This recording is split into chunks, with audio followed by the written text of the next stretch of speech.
Passé jusqu'à ce niveau-là. À ce niveau-là, sans que je touche au frein ou quoi que ce soit, la roue avant est partie à glisser. Presque 3 ans, jour pour jour. Jean-Claude Bataille est en moto et chute en sortie de ce ralentisseur alors qu'il roulait, selon lui, bien en dessous des 30 km/h autorisés. Gravement blessé à la jambe, Jean-Claude passe des mois en rééducation. Il est finalement reconnu invalide.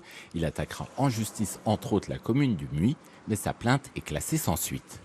J'ai pas été dédommagé, 0 centime. J'ai plus d'emploi. Je suis désespéré qu'il y ait un minimum de justice. Moi, ma vie est littéralement fauchée. Je vais avoir 60 ans cette année. Essayez de trouver un travail à 60 ans avec une reconnaissance de travailleur handicapé où vous êtes limité dans vos mouvements. Essayez, et puis vous verrez, si vous trouvez, vous me le direz. Sans parler de leur hauteur, ces ralentisseurs sont non conformes puisqu'ils sont sur une voie à grande circulation. Des équipements illégaux de ce genre, il en existerait 4500 dans le Var. C'est du moins ce que révèle l'association pour une mobilité sereine et durable. Elle vient de porter plainte contre la quasi-totalité des maires du département avec un objectif simple.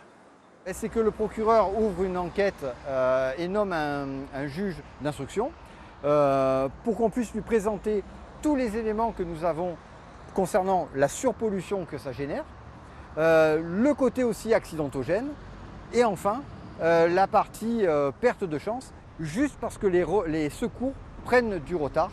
Des minutes précieuses perdues lors des interventions, un surcroît de pollution, de nombreux accidents de 2 roues. Les ralentisseurs dans le collimateur, tout comme les maires qui les ont installés, souvent sans connaître les normes en vigueur. Les règles de 1994, on ne les a jamais appliquées. Il faut reconnaître également que nous allons avoir, courant 2026, de nouvelles règles. Donc ne nous précipitons pas, attendons ces nouvelles règles. Et puis, à ce moment-là, on avisera et on fera ce qu'il faut. Pour la prévention routière, il faut maintenir ces ralentisseurs en ville, la vitesse restant un facteur aggravant.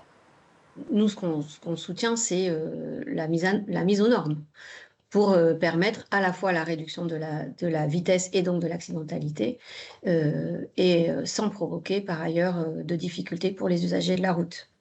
Il y a un an, le Conseil d'État reconnaissait que 90% des ralentisseurs en France étaient non conformes. Pour autant, il n'a pas imposé leur destruction.